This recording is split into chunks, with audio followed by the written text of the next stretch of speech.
The Golden State Warriors are an intriguing team to draft for. They have an MVP caliber player in the second half of his prime and are definitely looking to contend in the now. When you have a team with that sort of an outlook and 2 lottery picks, it can be hard to decipher what exactly they're going to do. I'm obviously going to assume that they keep at least the 7th pick for this video, and I'm going to be placing a premium on the value guys can bring to the Warriors right now. It's always unfair to ask a rookie to provide big time value and impact for a championship contender, but there are some guys I think could get it done. So without any further ado, let's get into the video.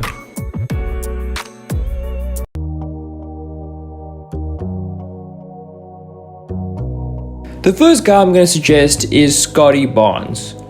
Barnes is 6'8" with a 7-foot wingspan. In his sole season at FSU, he averaged 23.8 points, 9.4 assists, and 9.2 rebounds per 100 possessions. He also shot 50.3% from the field and 27.5% from 3. Let's start with his defense, because that's the part of his game that gets me really excited.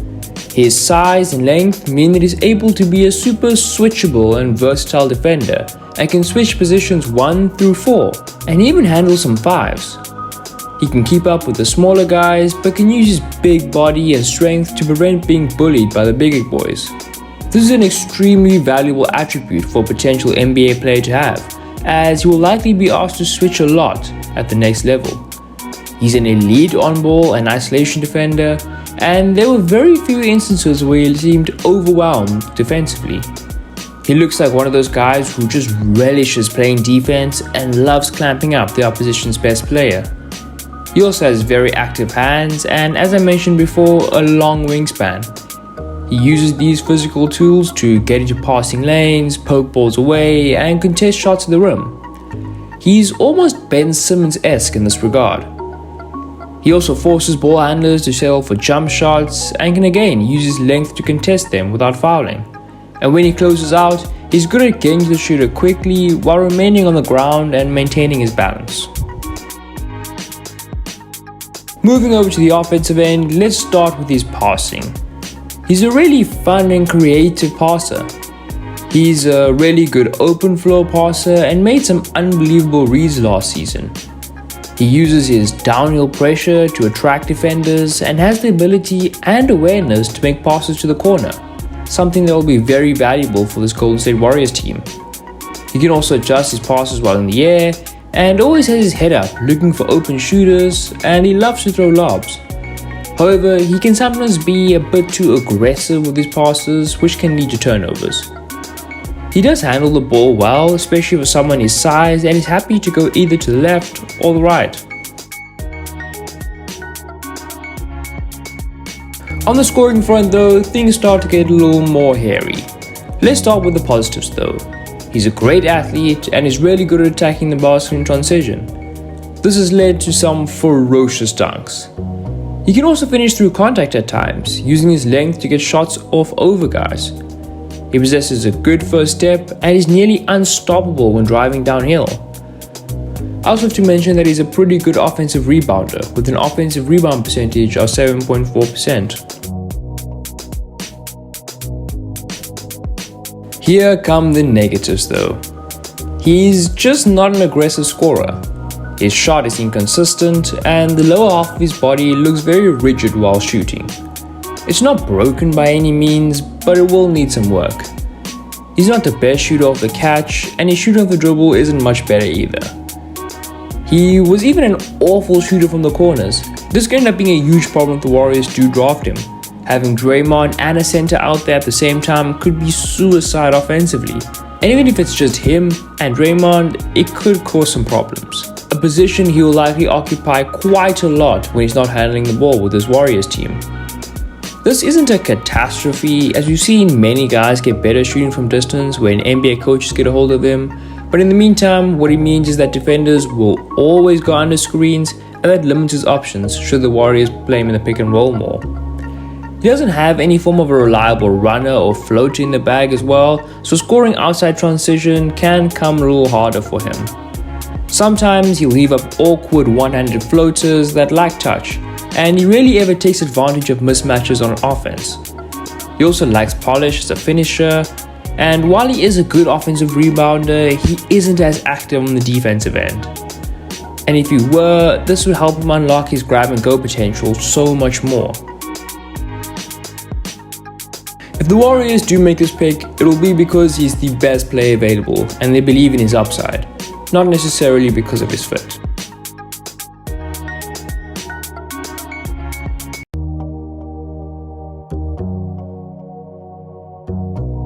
The second guy I'm going to suggest is Moses Moody, who is a classic high-level 3-and-D guy who teams kill to get in their rosters these days. Moody is 6'6" with a 7-foot wingspan. In his solo season with the Razorbacks, he averaged 26.5 points, 9.1 rebounds, and 2.5 assists per 100 possessions, while shooting 42.7% from the field and 35.8% from 3. The first place to start with Moody is his jumper, because boy is it a thing of beauty. It's really smooth and repeatable and has a really high release point. He can hit threes from all around the arc, and his hands are always in position, ready to receive a pass and get into his shooting motion. To top it all off, he wasn't fazed by contests and hit more than a decent amount straight over guys. His length is a big bonus in this regard.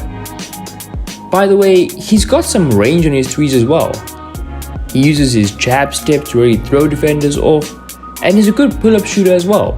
He demonstrates this a lot in transition, and it's a great way to keep defenders honest when tracking back.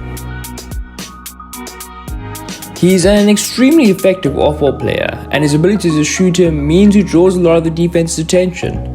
He also naturally just flows into great shooting positions. Just imagine him, Clay, and Steph all running around screens, getting handoffs and kickouts.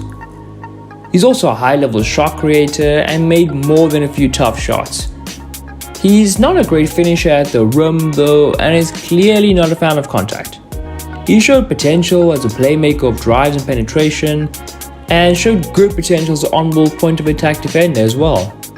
He utilized his length well to contest shots, and has even shown potential as a rim protector and a good team defender as well. He's not a great athlete though and doesn't possess a good quick first step. This means he often settles for suboptimal shots.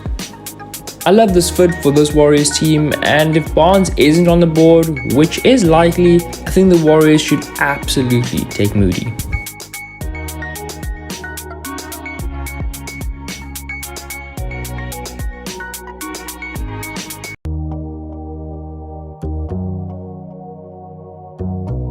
Thirdly, I have Davion Mitchell, the guard from Baylor.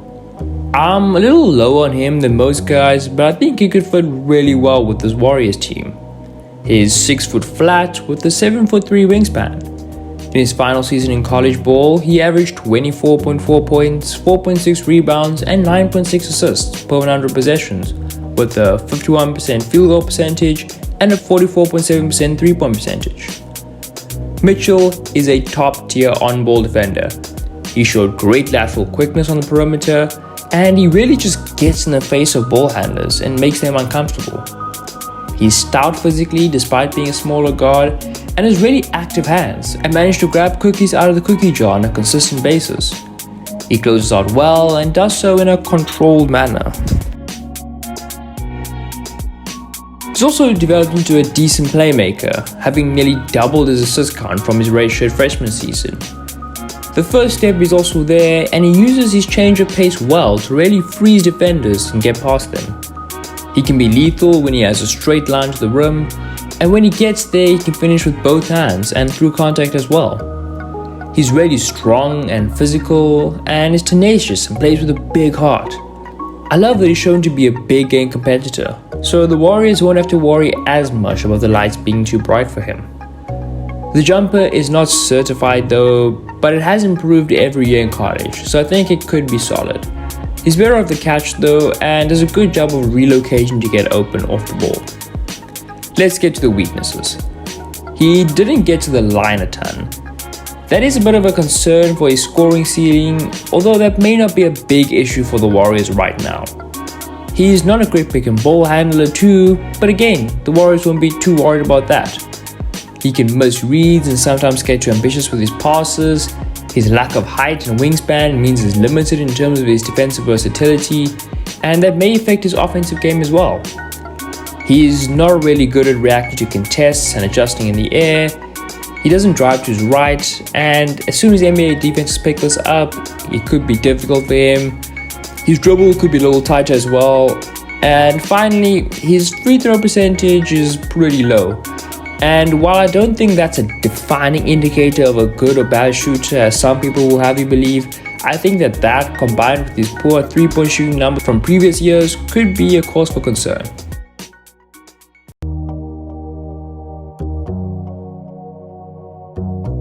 Another guy who I think could be a bit of a reach but could fit really nicely with this Warriors team is Franz Wagner. Wagner is 6'9" with a 6'11" wingspan. In his sophomore season with Michigan, he averaged 23.2 points, 12.2 rebounds, and 5.6 assists per 100 possessions, with a 48% field goal percentage and 34% from 3. Wagner has a big body, but is extremely light on his feet. He can even switch on to guards at times. This makes him extremely valuable, especially for teams like the Warriors.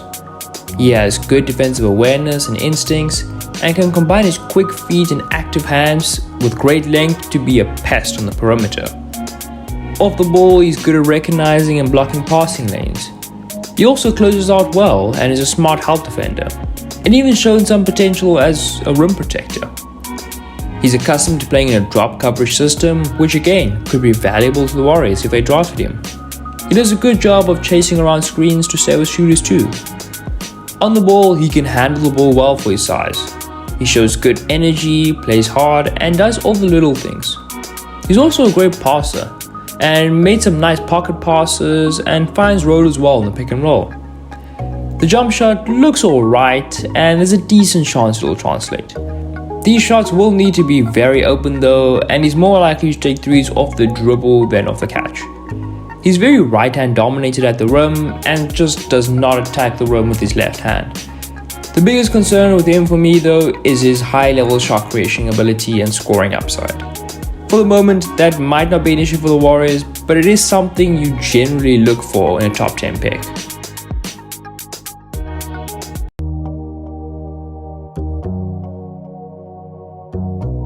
The last guy I think the Warriors should consider drafting is Josh Giddey. Again, this is a bit of a reach, and I would definitely be happy if they took him with their 14th pick. Despite that, I think Giddey's fit with the Warriors is pretty good. He averaged 12.2 points and 8 rebounds with 8 assists per 36 minutes in the NBL, shooting 43% from the field and 30% from 3.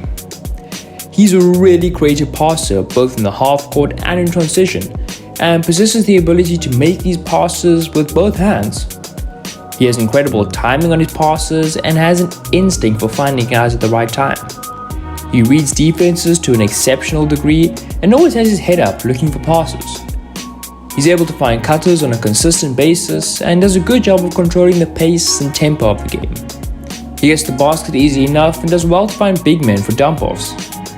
He's able to make a wide variety of passes, including kickouts, wraparounds, and behind-the-back passes. In general, his passes can be very pleasing on the eye. He operates the pick and roll well and can create for himself and others. He also finishes well with the basket and can use both hands when he gets there.